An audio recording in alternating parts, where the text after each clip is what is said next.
Svona pínu eðlisfræði dæmi og ég ætla fyrst að lesa í gegnum dæmið og síðan ætla ég að reikna þetta með ykkur.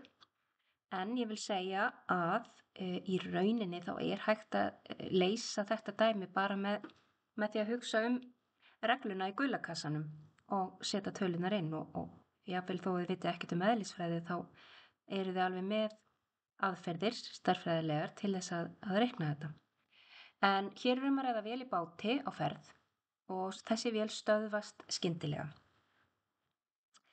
Mér langar að skjóta inn í að þegar vélin stöðvast skyndilega að þá byrjar tíminn að líða. Það er þarna sem við förum að telja tímann. Ef að hemlunarkrafturinn er í réttu hlutfalli við hraðan er hægt að beita lögmáli hröðun, kraftlögmálinu og setja upp deildajöfnu. Og þetta í rauninni skiptir kannski ekki máli því að en það sem skiptir máli er að auðvitað skiptir þetta máli, þetta skiptir ekki okkur máli upp á að reikna dæmið. Það sem skiptir máli er að það er hægt að setja upp deildajöfnu sem er þessi jafna hér. Og sjáu ég er búin að skrifa hana hér fyrir neðan til hliðar og síðan er ég búin að skrifa hana aftur upp bara með hinn ritháttinn þar sem að dvaf, diffra með tilliti til t, er þá bara hægt að tákna sem vaff merkt, sumum finnst auðveldara að horfa á jöfnurnar þannig. Þannig jafnan okkar komin. Síðan er gefið upp að m er massi bátsins og litla c er ákveðin fasti, viðnámsfasti. Þetta hefur ekkert að gera með stóra c í formúlunni. Þetta er litla c sem er fasti. Ok. Þá er það liður A, finndu vaff. Það er í rauninni nóg fyrir okkur að vita að við að finna vaff með því að nota deildajöfnu. En það stendur hérna finndu vaff sem falla af tímanum t. Það er þess vegna sem stendur hérna dvaff með tilliti til t og það er miðað við að þegar t er 0, sem sagt, þegar tíminn er ekki byrjaður að líða, að þá er vaff sama sem vaff 0. Vaff 0 er upphafshraðinn og það er það sem þess vegna gerði ég þetta bláa strik hérna. Þegar vélin stöðvast að þá erum við á upphafspunkti. Þá er t 0 og þá erum við með einhvern upphafshraða.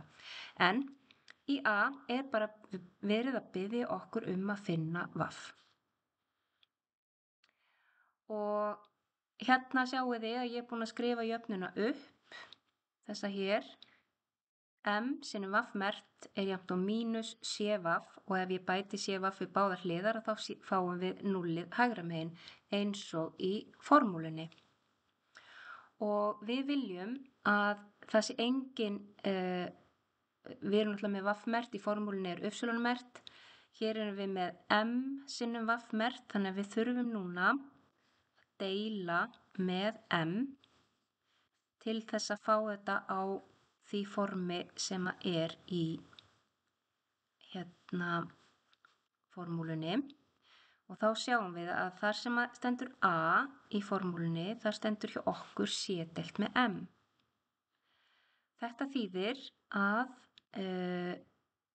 vaff er þá stóra c sinnum e í veldinu mínus litla c deilt með m, ekki sinnum x heldur sinnum t, að því við erum að diffra með tilliti til t.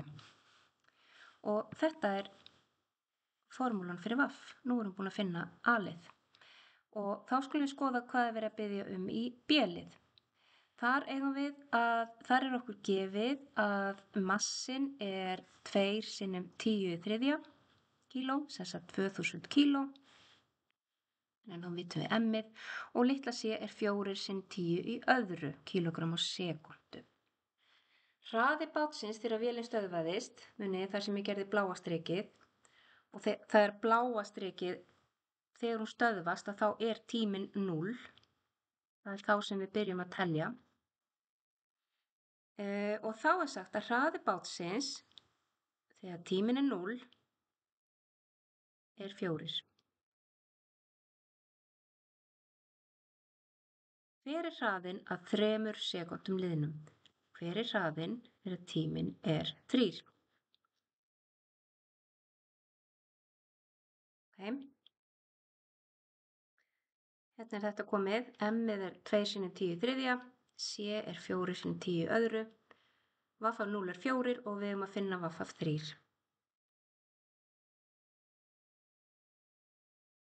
Og þá byrjum við bara, hérna, c deilt með m. Það lítur svona út og ég ætla að einfalda þetta, bara reikna út hvað er 400 deilt með 2000. Það er 2. Þannig að þetta er formúlan og nú ætla ég að setja inn að þegar tíminn er 0 þá er vaff jafnt og 4.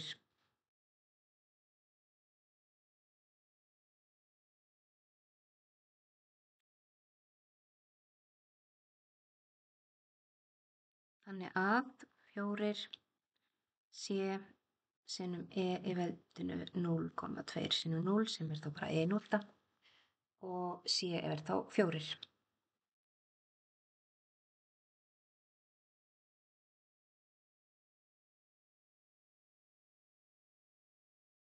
Setjum það inn í formúlun okkar. Hún verður núna vaff er 4 sinnum e í veldinu mínus 0,2 t og við að finna vaff af 3. Það verður þá 4 sinnum e í veldinu mínus 0,2 sinnum 3. Og það gefur mér 2,20 og nú skulum við aðeins bakka því að einingin er metrar á sekúndum. Það er gefið hérna.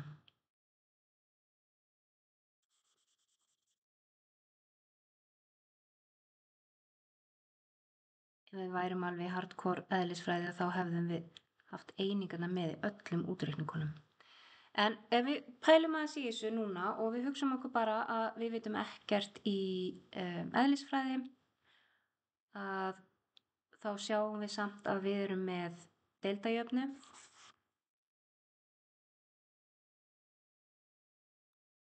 Við getum sett hana á þetta form hér